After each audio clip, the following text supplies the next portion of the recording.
बच्चों, आप सभी का शिक्षक हब चैनल में स्वागत है। आइए आज कक्षा 8 के तृतीय पाठ अस्माकं देश का हिंदी अनुवादित करते हैं।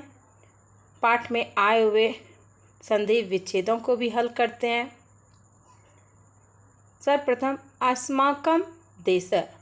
अस्माकं का अर्थ होता है हमारा, हमारी, हमारे। देश देश, तो क्या हो जाएगा? हमारा देश। तो बच्चों, हमारे देश का नाम क्या है? भारत। प्रस्तुत पाठ में हमारे देश भारत की विशेषता के बारे में बताया गया है। इस पाठ में देश के प्राचीन एवं आधुनिक दोनों रूपों का यथार्थ निरूपण किया गया है और इस पाठ में भूतकाल की क्रियाओं का भी प्रयोग किया गया है।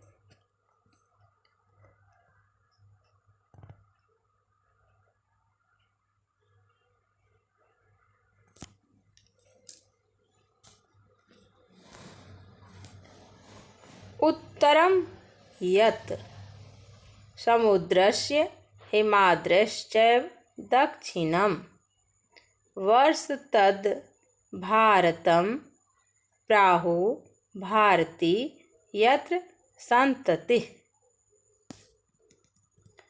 जो देश समुद्र अर्थात हिंद महासागर के उत्तर तथा हिमालय के दक्षिण में स्थित है, उसी देश को भारतवर्ष कहते हैं तथा इसकी संतान को भारतीय कहा जाता है। अब है संधि विच्छेद। संधि विच्छेद हिमाद्रे का क्या हो जाएगा? हिमाद्रे जोड़ जोड़ एव।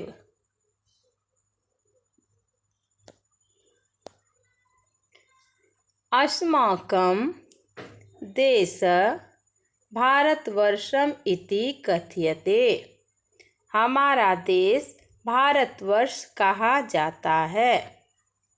प्राचीन कालात् अस्य देशस्य प्राकृतिक समृद्धि साहित्यिक योगदानं सांस्कृतिकं वैभवं च आश्चर्यकराणि बभूव। प्राचीन काल से इस देश की प्राकृतिक समृद्धि, साहित्यिक योगदान तथा सांस्कृतिक वैभव आश्चर्य कर देने वाला था। अत्रैव वेदानाम् आविर्भावः सप्तसिन्धु प्रदेशे जात, यत्र भौतिकम् आध्यात्मिकं च चिन्तनम् अद्भुतम् आसीत्। यहाँ पर सप्त सिंधु प्रदेश में वेदों की रचना हुई, जहाँ पर भौतिक एवं आध्यात्मिक चिंतन आश्चर्यजनक था। उत्तर भारते काव्यानां पुराणानां शास्त्राणां च व्यापकता दक्षिण देशभागम् अपि स्वप्रकाशे आनयत्। उत्तर भारत में महाकाव्यों, पुराणों तथा शास्त्रों की व्यापकता ने दक्षिण भाग को भी प्रकाशित किया या प्रभावित किया। तत्रापि शिल्पादिकारं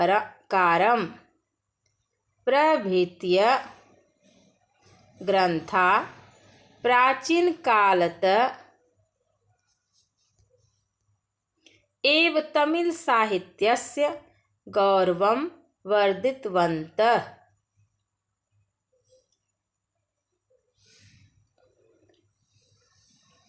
वहाँ भी शिल्पदी कारम आदि ग्रंथ प्राचीन काल से ही तमिल साहित्य के गौरव को बढ़ाए हुए हैं। संपूर्णस्य भारतस्य संस्कृते के एकत्वे पुराणानां योगदानम अविस्मरणीयम। संपूर्ण भारत की सांस्कृतिक एकता को बनाए रखने में पुराणों का योगदान अविस्मरणीय है। इदानीं भारतस्य जने जने धर्मस्थलानां तीर्थयात्रार्थं यह अभिनिवेश दृश्यते स नूनं पुराण साहित्य कृतम्। इस समय भारत के लोगों में धर्म स्थलों तथा तीर्थ यात्रा के लिए जो लगाव देखा जाता है वह निश्चित रूप से पुराण साहित्य द्वारा किया गया है। दक्षिणस्य निवासी बद्री केदार यात्रां करोति। उत्तरस्य निवासी रामेश्वरम कन्याकुमारी तीर्थम च गंतुम इच्छति। दक्षिण भारत के निवासी बद्रीनाथ एवं केदारनाथ की यात्रा करते हैं, तो उत्तर के निवासी रामेश्वर और कन्याकुमारी की तीर्थ यात्रा करना चाहते हैं। एवमेव द्वारिका कामाख्या दिसु स्थलेषु गच्छन्ति तीर्थयात्रिका। इसी प्रकार तीर्थयात्री द्वारिका एवं कामाख्या आदि तीर्थ स्थलों में जाते हैं। अब पूरे अनुच्छेद में कुछ कठिन शब्द है, जैसे अत्रैव। अत्रैव का क्या हो जाएगा?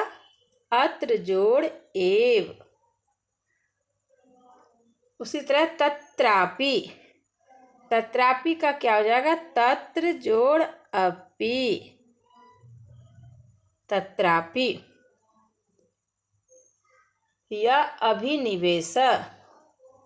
यह अभिनिवेश क्या हो जाएगा? यह जोड़ अभि जोड़ निवेश।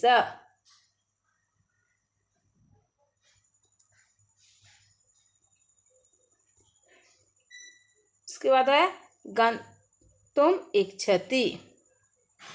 गंतुम इच्छति, तो गंतुम इच्छति है तो क्या हो जाएगा? गंतुम जोड़ इच्छति।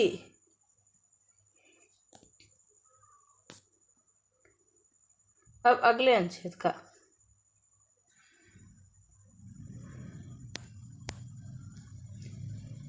अस्य देशस्य नद्य पुनतोया मन्यते, पर्वता पावना कथयन्ते, वृक्षा पूजयन्ते।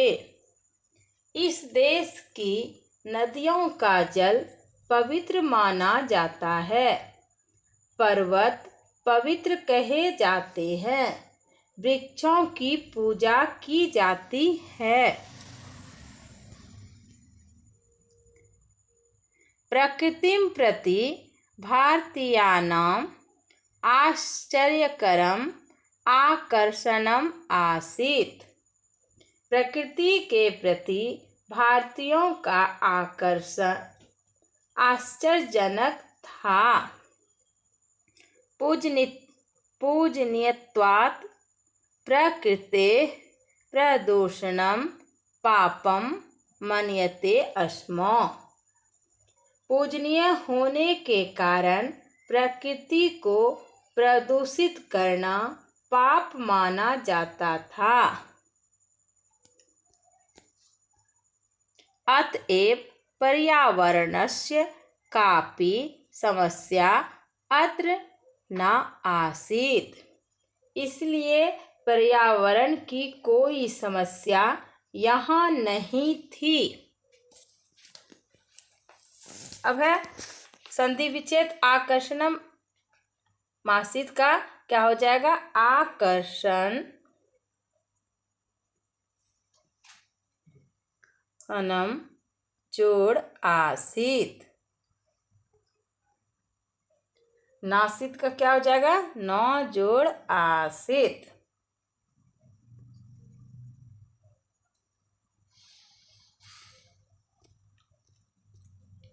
अब अगला अनुच्छेद।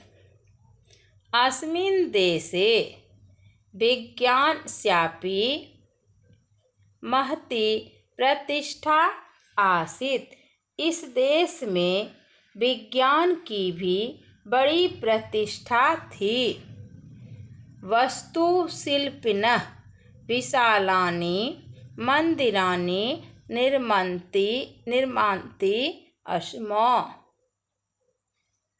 वास्तुकार विशाल मंदिरों का निर्माण करते थे।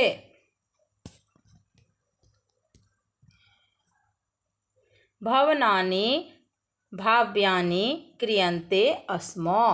भव्य भवन बनाए जाते थे। आकाशपिंडानि ज्योतिर्विद्भिः अधीयन्ते स्म।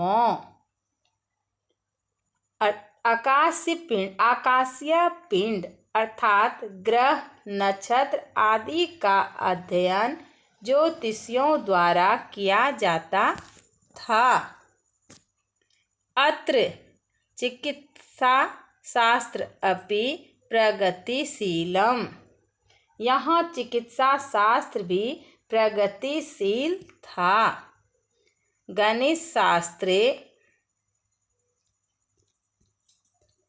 शून्यस्कल्पना भारतेन कृता येन दशमलव गणना प्रारभत अन्यदेशेषु अपि गता। गणित शास्त्र में शून्य की कल्पना भारत के द्वारा ही की गई थी, जिससे दशमलव की गणना प्रारंभ हुई और अन्य देशों में भी गई। अब इसमें कुछ संधि विच्छेद है, जैसे विज्ञानस्यापि, तो क्या हो जाएगा? विज्ञानस्य जोड़ अपि।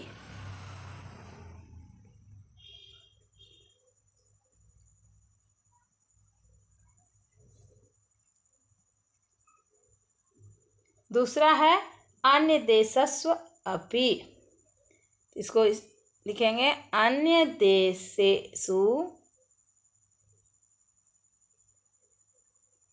देशेषु जोड़ अपि।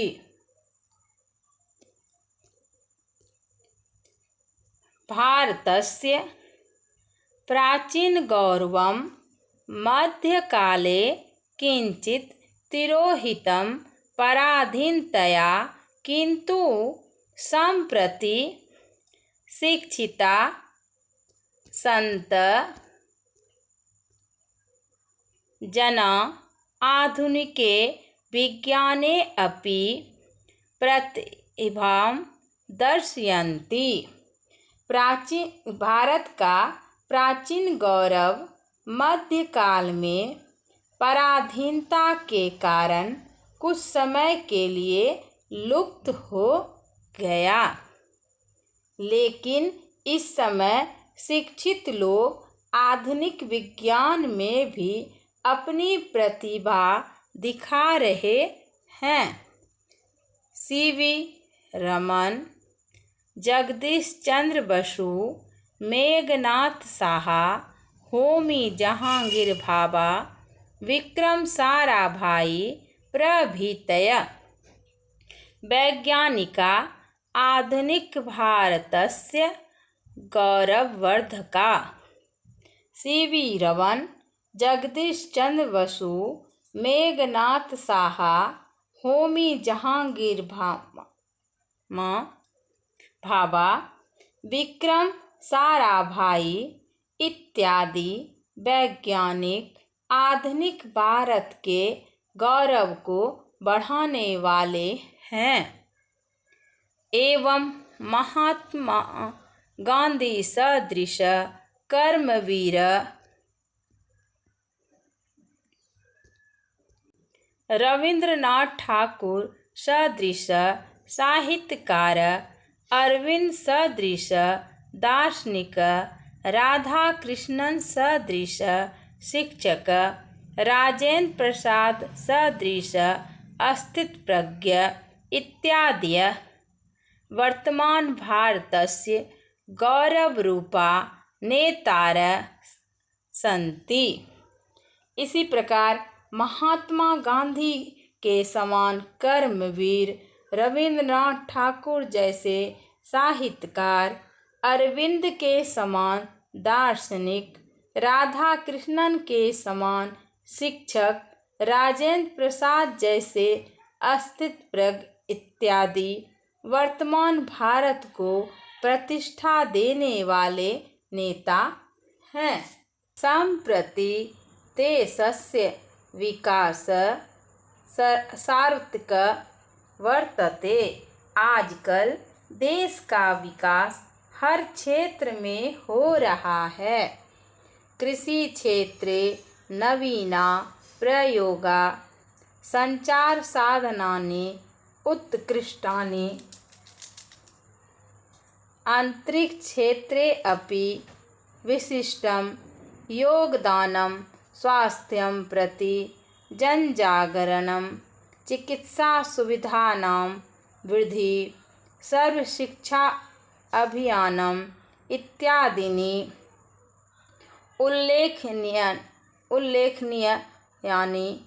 उल्लेखनीयानि सन्ति। कृषि के क्षेत्र में नए प्रयोग, संचार के उत्कृष्ट साधन, अंतरिक्ष क्षेत्र में भी विशिष्ट योगदान, स्वास्थ्य के प्रति जन जागरूकता, चिकित्सा सुविधाओं में वृद्धि, सर्व शिक्षा अभियान इत्यादि उल्लेखनीय योगदान है। सर्वथापि देशः संसारस्य अग्रगण्येषु गणनीयो वर्तते। देश सभी प्रकार से संसार के अग्रगण्य देशों में गणना योग्य है। अब इस अनुच्छेद में कुछ संधि विच्छेद है, जैसे अंतरिक्ष क्षेत्रे अपि। तो अंतरिक्ष जोड़ क्षेत्रे जोड़ अपि। दूसरा है सर्वथापि।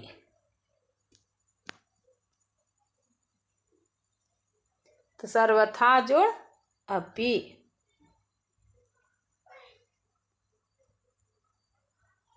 बच्चों, पूरे पाठ का हिंदी अनुवादित हो चुका है। आप लोग को अच्छा लगे तो लाइक और सब्सक्राइब करना नहीं भूलेंगे। धन्यवाद बच्चों।